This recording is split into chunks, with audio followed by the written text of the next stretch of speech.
Welcome back, folks, to the WP-Tonic show. This is episode 403.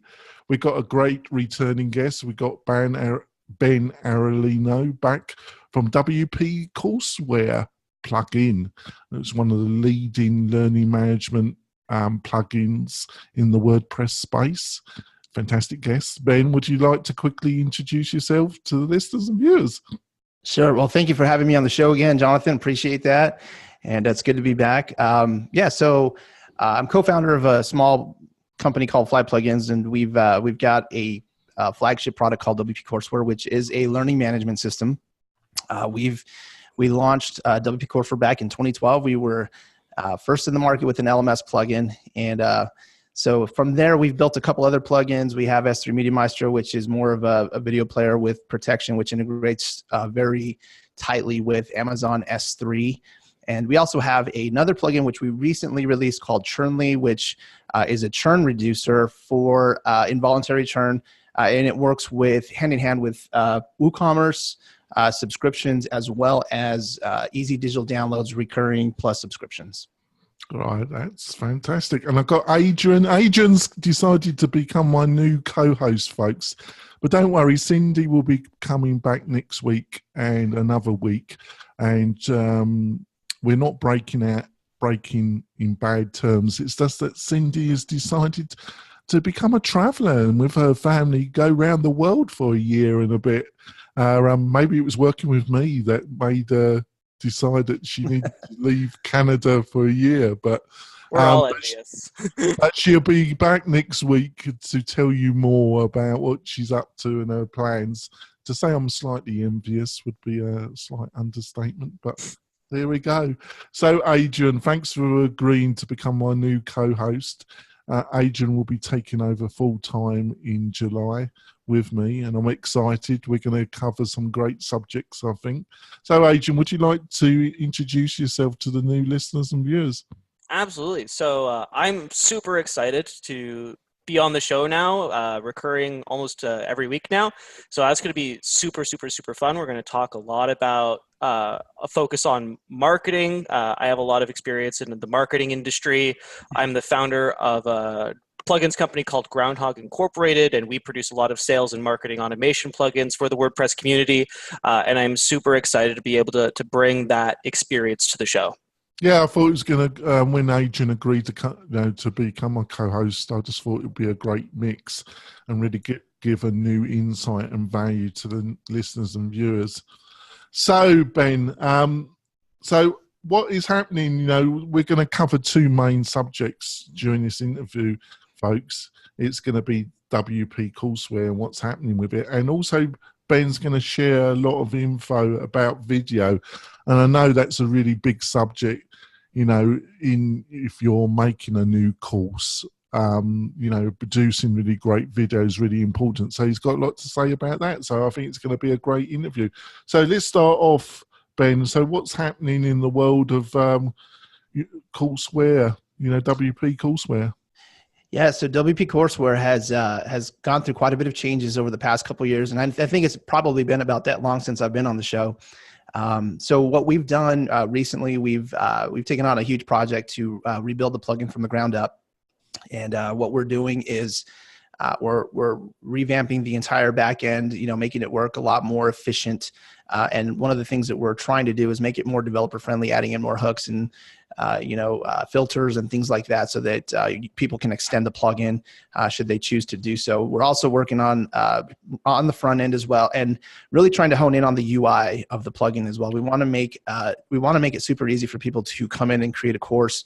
What we've found is, there's a lot of tools in the SaaS space. You have your Teachable, your Thinkific, your Kajabis, and a lot of these platforms, they have really awesome UIs, and I think that's one of the reasons people go and kind of focus on those. But we're really trying to hone in our UI so that we can make it pretty easy for people to use WP Courseware in the WordPress space, because I feel like WordPress is so flexible. You won't get that with Teachable or with any of those others. It's just so flexible. You can do so much with WordPress. So that's what we've been working on over the past year. We're also adding in new features as we go. We completely revamped our course builder. We added in a shopping cart, a couple payment gateways. So we've been adding in quite a bit of functionality into the plugin itself. And we've got some big plans. I mean, we have a Trello board a mile long of things we want to do. And hopefully we can get those done fairly quickly. But we're about, if I had to guess, we're about 50 to 60% done with the rewrite. We've been incrementally updating the plugin, like I said, over the past year or so. And so we're getting there. We're about 50, 60%, maybe even a little bit more. And one of the things that we did, we had brought on a new developer, and this new developer, he's just a rock star, and he's doing really well. So, oh, sounds interesting, Adrian.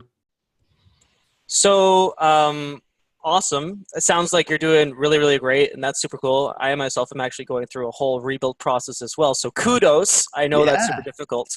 So over the last couple of years, as you've been going through that rebuild process, video has just become so much more all important from a marketing standpoint.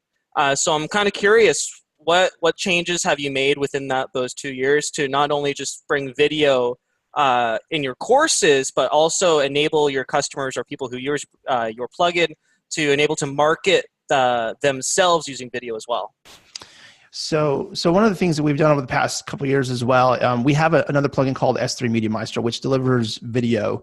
And just to give you a quick rundown of how that works, you basically host your video on Amazon S3, and then you can use the URL the URL from our shortcode generator, which generates an encrypted URL so that URL is actually expiring. So when somebody tries to, grab that URL and share it across the internet, it will expire at a point in time, never to be used again.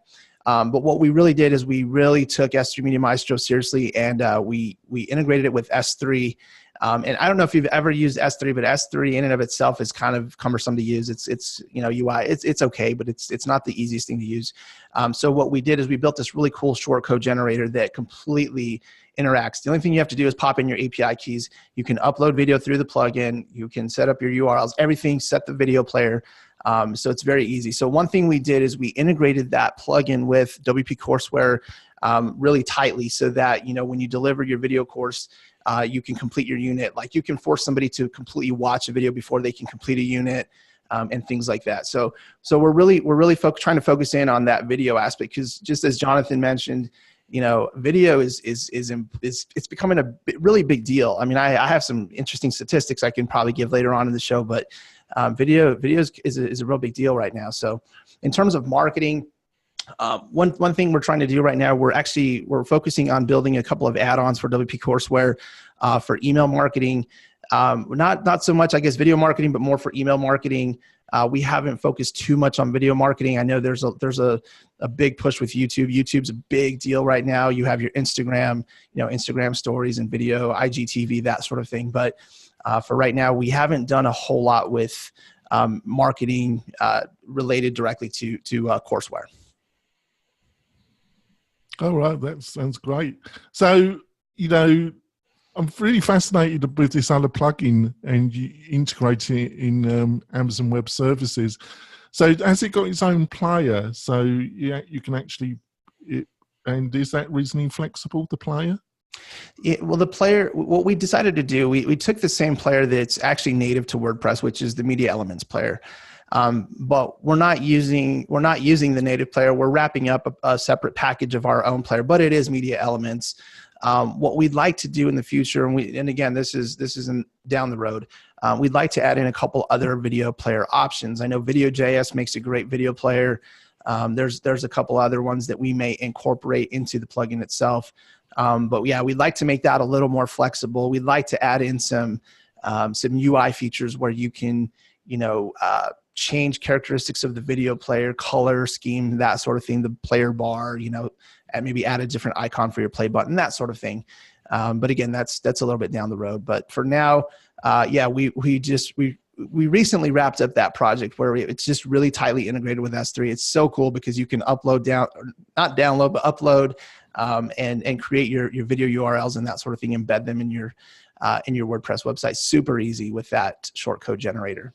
Well, because it does seem to change, because recently there was an announcement from WP Engine announcing the integration of video hosting with Cloudflare. Was you aware of that? No, I had not. I was not aware of that. No, I hadn't seen that. But we are hosted with WP Engine, but I hadn't seen that announcement. No, because Cloudflare are offering, I don't think it's as sophisticated as yours at the present moment, but they seem to be going into that area. So there seems to be a lot of interest in that area. Over to you, Adrian. So a lot of people currently use like Vimeo or Wistia. A lot of people host their videos on YouTube. So with this, with your S3 plugin, is it easy for them if they want to switch over? How would they go about going through that process? So currently, S3 Media Maestro is pretty flexible. You can add a video that's hosted on any server. So if you have a Vimeo video, a YouTube video, a video just somewhere in cyberspace, you can use S3 Media Maestro. However, it's not gonna generate that encrypted URL. That encrypted URL functionality is actually part of Amazon Web Services. I do know that Vimeo, I think they do have some security type functionality where I think you can define like a domain name, and that's the only place that video can play. Wistia, on the other hand, I'm not exactly sure. I've never used Wistia. The thing about Wistia that I've always it's always been a downfall to me is it's pretty expensive. And so S3 seems to be a little bit more flexible with pricing. The price does go up if you start, looking at using, CloudFront to their CDN services to serve up that video a little bit faster. But yeah, you can use just about any video platform, and you can embed it with S3 Media Maestro. So yeah, brilliant. So that's great. So when it comes to actually producing the video, what do you think some of the best tools that somebody starting off should look at based on your experience and being in the market area yourself? So yeah, some of the best video editing software, when you're first starting off, you're always looking at budget, because a lot of people don't have budget when they're first starting off, and then I get that. But you do kind of have to invest in some tools and that sort of thing. There's some really cool software out there. What I use for probably 99% of my videos is a software called ScreenFlow. ScreenFlow is very flexible because you can do screencasts, but you can also do talking head type video stuff, and it's got a full-on editor. It works great. There's another software called Camtasia that I've used in the past, and it is another great piece of software. I think that one is both Mac and Windows friendly. Yes, I think ScreenFlow is Mac only, unfortunately. I also recently downloaded and started kind of toying with Adobe Premiere Elements, and it seems to be pretty cool. But I tend to just default back to ScreenFlow. It's just a great tool for doing your post editing on your videos. It's got it's feature rich. The really cool thing is I like the fact that I can customize how I want to export my video. So I can set, my data rate. I can set my resolution, frames per second, codecs that I use for audio video, H.264, ACC for audio, that sort of thing. So I really like the flexibility of ScreenFlow. Yeah, I totally agree with you, Ben. I use ScreenFlow, but I also use it with Final Cut Pro a bit. And which is Mac only, which is around $300 for Final Cut. With ScreenFlow, that's around about 120, folks. Another one you could look at is DaVinci, which I think works on Mac and PC, and they offer a fully free version. They do offer a pro version, DaVinci, but the free version is pretty powerful. And if you need to do some color correction, which you really can't do in ScreenFlow, it's something to look at. Over to you, Adrian.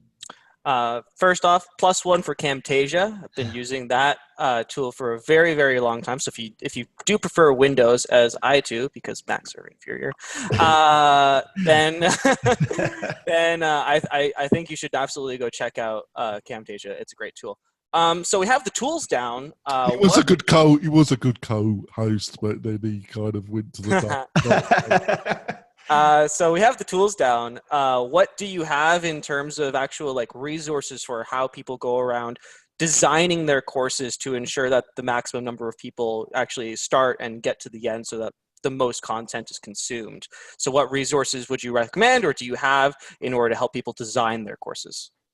Yeah, so to me, that's more of a strategical type question, not necessarily tools. I mean, you can make the best videos and everything looks so great, but it depends on the content of your videos, the content of your course, and what's going to get people from point A to point B.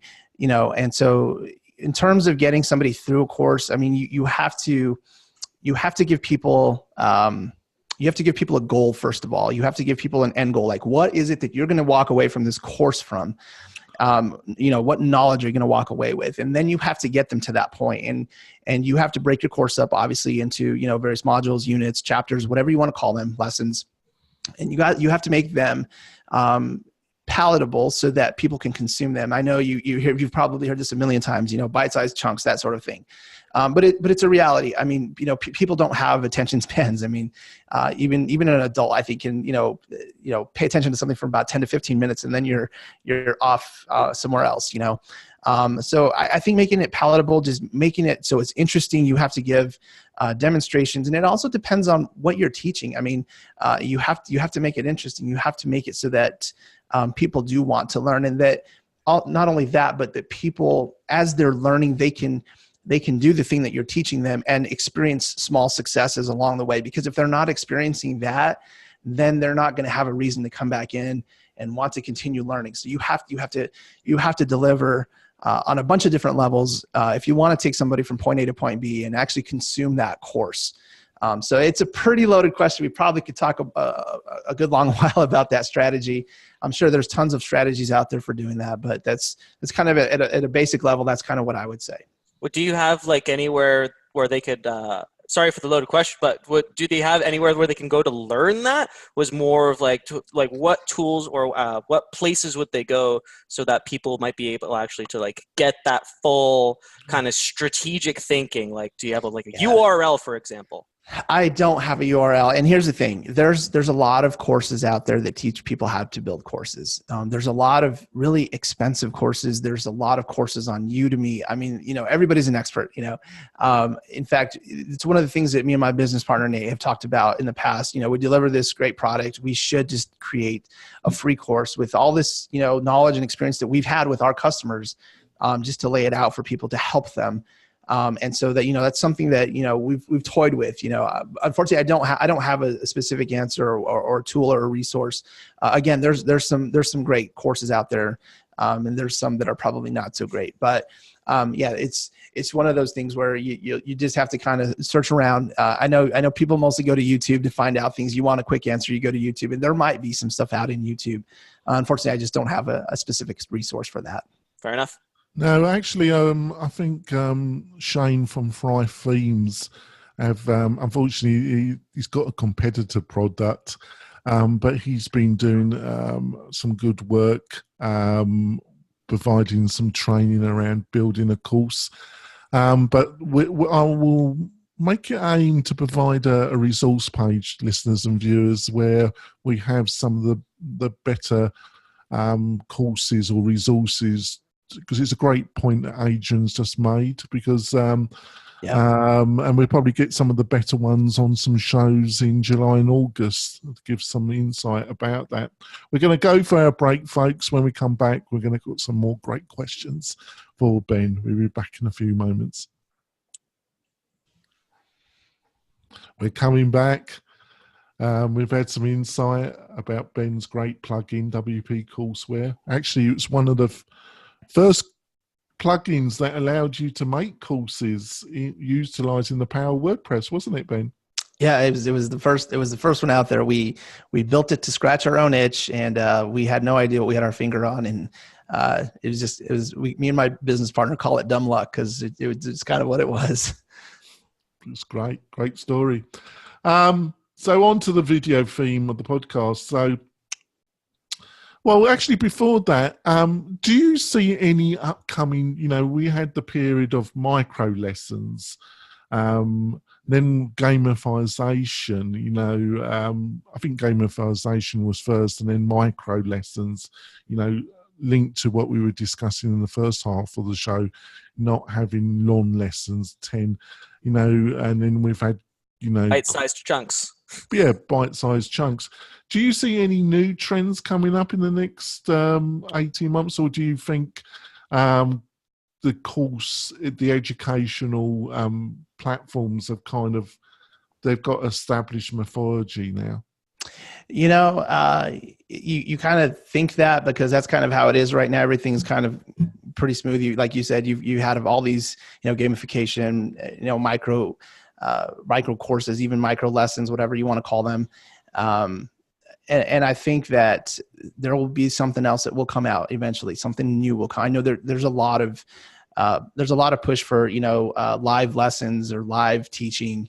I know we've had lots of requests for having some kind of feature for doing, a live course, And well, so live kind of webinar functionality, which some of the SaaSes have been pushing, especially, I think, I'm not sure Kajabi, but there's a couple others that don't come to mind where the people that do Webinar Jam, they do a platform as well, which is around membership and course production, don't they? Yeah, I believe so. And so, and I don't know if necessarily that's going to be the next trend, but I feel like gamification is still a big deal.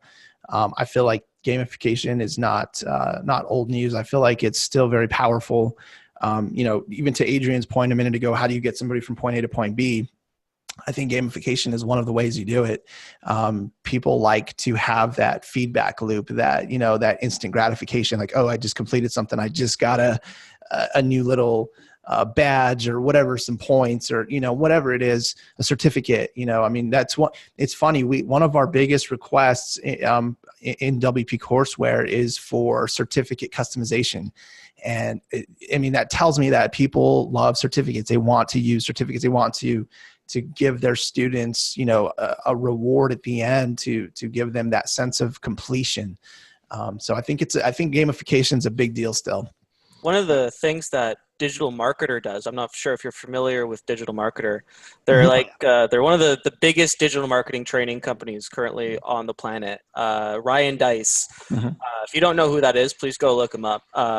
But what they do is all of their courses at the end of every single one, you get both a certificate and a badge. And what they always tell you is, you can go take that badge and put it in the footer of your website or put it on your LinkedIn page or put it wherever it is, so people know that you completed X course, and they just go crazy for that stuff. And I think those micro wins you're talking about, the instant gratification, is just so important, since everything now is so instantaneous that we want to see results. If we don't see results 2 minutes after we plant just like a flower, if it's not grown in 2 minutes, then it's this is too hard.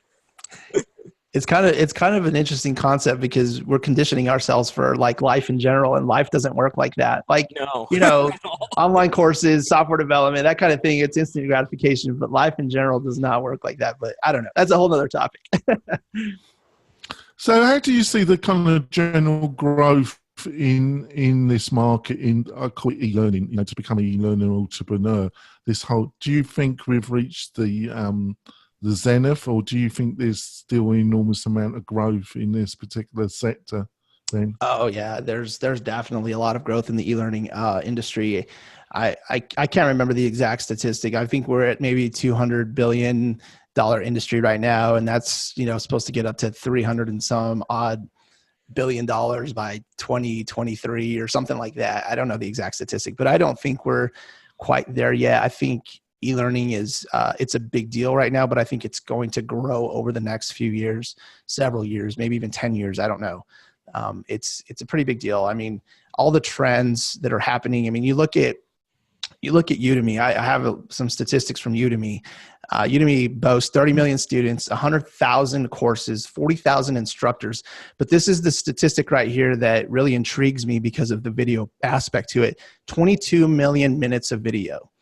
And so that's just on Udemy's, marketplace. There's tons of other online courses out on the interwebs. And so I think it's interesting to me that it's definitely growing, but it's also kind of pointing towards video courses. Over to you, Adrian. So do you think that just as an opinion, traditional education, has, at least here in Canada, seemed to fallen behind the sort of digital trend. What do you think is next for our consumption as like just education in general, going towards these bite-sized courses? Do you see that happening in with universities down there in the States, or do you just see that happening with other industries? Like what is the adoption rate of these large organizations in converting over to video? I think it's going to happen. I think it's a big deal. Obviously, it depends on your industry. I mean, if you're going to school to become a doctor, you have to go to school. I mean, you have to go to an educational institution and go take courses to become a doctor.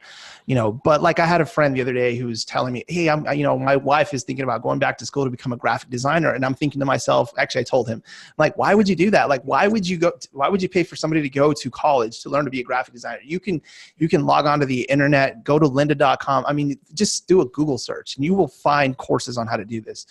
One of the things I see is, not only related to video, but most people spend most of their time on their mobile device.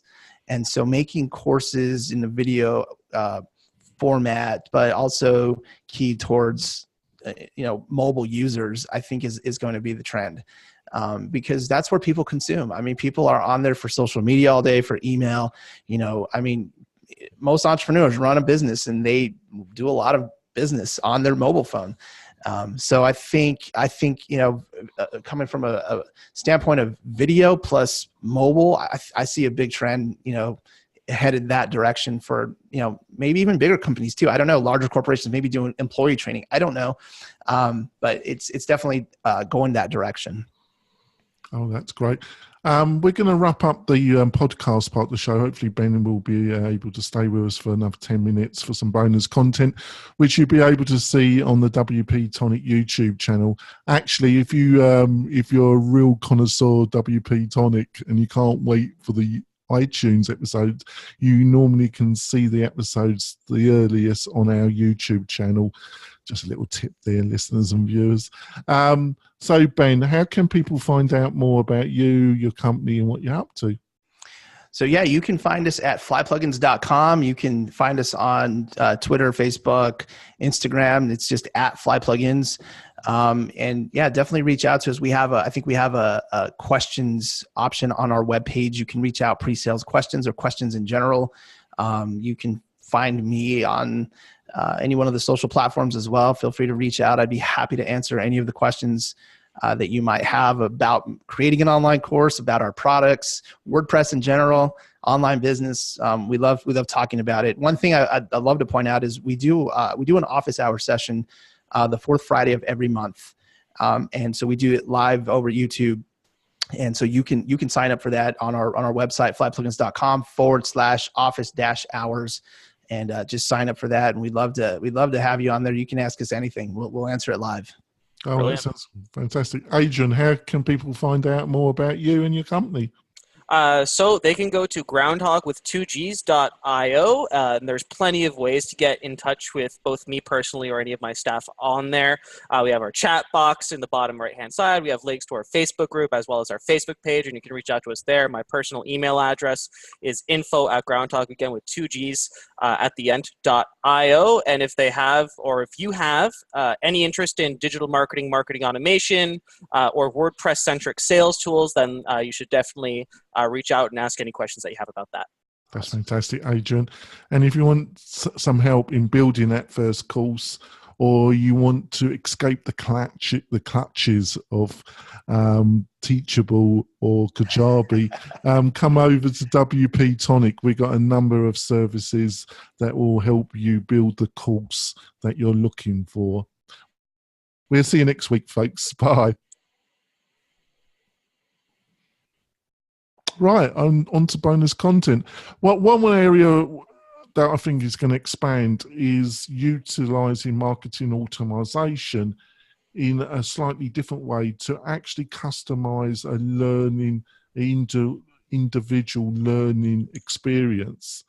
I don't think this is going to be easy, and I haven't seen any examples of it being done really effectively, but I can actually see different groups, their responses being able, do they finish the video? do they spend more time on that particular quiz? And with that information being able to be channeled down a different, slightly more customized route than everybody just going down the same funnel. What do you think of that, Ben? Or do you think I'm talking nonsense? No, I think it's a really interesting concept. We've kind of talked about somewhat along those lines. One thing that our plugin, we don't have good reporting in our plugin. That's just one of the downfalls of our plugin. We don't have good reporting. It's one thing that we want to bring into our plugin. But I think it's a very interesting concept of taking that reporting and taking those certain statistics and developing, a specific learning path for a student. I think that is definitely something that we would love to look into. I think that's probably something that may trend here in the near future with e-learning and online courses. It might even be out there already. I don't know. I've not seen it with any of the major players yet, but I believe that would be a pretty solid feature to add into our plugin, or to give a student an opportunity to have a customized learning path. That's really cool. What do you reckon, Adrian? Do you think I'm talking nonsense there, or can you see that happening in the near future? Absolutely not, because that's kind of my business. So at the moment, marketing automation is not necessarily super native to WordPress unless you have additional plugins installed. For example, Groundhog, the one that I generate. And we offer a bunch of different integrations with LMSs. Most specifically at the moment, the only one we have on file is WP-EP, or it's called eLearn Karmos at the moment, but we're looking at adding a whole bunch more. And to that effect of being able to essentially create a customized user experience. So in addition to the micro wins, if they for some reason don't get that micro win, how is your LMS or your management system going to know if they actually finished it or if they not? What's the reporting involved in that? And how are you going to retrieve that person to come back? Or is that just not necessarily going to be a lost customer or a lost revenue? If they don't continue, they cancel, and you don't want that. So marketing automation, which exists in a lot of SaaS services at the moment, for example, Kajabi, which Ben had mentioned earlier, has this feature where if they, for example, don't log in or don't complete a course, then we send them a bump email or a bump notification to their phone and say, hey, listen, you didn't complete this yet, but your progress is saved. Please come back and finish it, when you have a day. And if you finish it, then you're going to get this reward, and this reward is going to allow you to do X thing. So marketing automation in terms of just customer retention is, I believe, super, super, super important when designing your course. Because if you don't have that component, and you lose customers along the way, that's not, not only are you going to lose revenue, but you're going to be perceived as less valuable to a growing number of people. Yeah, I think that's a great point, actually, Adrian. Where I see that as the initial step. Obviously, drop rate and churn are two things that people that establish founders of educational business, a membership site, they're the two dreaded word, aren't they? Initial dropout, and then the 3 mark churn mark, where you can get over 50 to 60% of people drop out, and that's dependent on the structure of the course, the community elements in the course. But so it's really important, Ben, what Adrian is saying. But I see after that initial step, I see it's being utilised even further, where you get a more customised educational experience for the student. But I probably see that happening. I see little signs of it. I interviewed Ryan Carson from Treehouse a few months ago, and that's what they're definitely looking at. They're looking at a more individual educational experience through Treehouse, utilising technology to accomplish this. So it looks like I wasn't talking total nonsense, doesn't it? No, that's good stuff. I think if I can just interject for a second, I think another big portion of that marketing automation or just not even necessarily marketing automation, but personalization. at least basic personalization in any course can make someone feel a whole lot more at home. When I went to university and I actually dropped out because the experience was just so like, I felt like such a lemming and just like a sardine packed into the can with a whole bunch of other people who didn't necessarily want to be there. But if you're at home alone and you're just on your computer and you're experiencing like personalization, even if it's as simple as merging their name into the name of the course, like how you insert name here are going to learn about whatever today to accomplish X goal can be so important, make them feel so much more at home and make them want to be able to continue. And you can not necessarily just only do that with marketing automation, which is possible, but a lot of other tools like some simple short code generators, or if they have a user account, just using that and pulling in some custom fields into whatever page. But personalization is, I think, super important as well into just making the customer feel like they're at home. Good stuff. That sounds great. So, so you said you're rebuilding this, and you hinted that one of the main areas that you really want to see improving, which I agree with you, is UX design. So, when it comes to actually learning and utilizing a course, I think UX design is really important and will increasingly become an individualizer in people choosing if they're going to stay with a course. Obviously, the content has to be good, but bad UX design. So what are some of the fundamental things that you're trying to improve with your new version of WP Courseware when it comes to UX design then, Ben? Well, yeah. So as mentioned, we were working on the UI of the back end and UX as well. One of the things that was apparent was that there were way too many steps to create a course. In the beginning, when we first launched, basically you would create a course and set all the settings. Then you go to another screen to create a module, then another screen to create a unit, and then another screen to put it all together. And so there was just so many different steps. In fact, I had a lady come up to me at a WordCamp, and she like recognized me, and she was like really nervous to talk to me. And she's like, "Hey, would you agree that your plugin just isn't intuitive? You just can't create a course very easily." And it's funny because she was so nervous, and I thought to myself, "Yeah, you're kind of right." And actually I sat down with her, and I helped her create just a few units and a couple modules. And I thought to myself, wow, you know what? I've never really just sat down and thought about it. And yeah, it was totally cumbersome. So what we did recently is we created just a one-page builder. So you go to one page, you configure your course, everything top to bottom, you add your modules, units, it's all click and drag. Everything is configurable from one single page. And so that was one of the main things that we focused on, so that we could help people to be up and running with an online course quicker. Now on the front end, this is where we still lack. We still need to do quite a bit on the front end. And so one thing that we'd like to do in the future, we have a lot of requests from our users to get integrated with all of these new page builders, Beaver Builder, Divi, Elementor. People, they want elements, they want to be able to just click and drag an element, your progress bar, things like that. And so one thing that we have been doing along the way, though, is that we have been, as we add in short codes and we add in widgets and things like that, we've been incorporating that into the Gutenberg, because I don't know, there's probably a lot of people that are using it. I don't know that there are many people, but I know a lot of people are using it. So we're incorporating it there.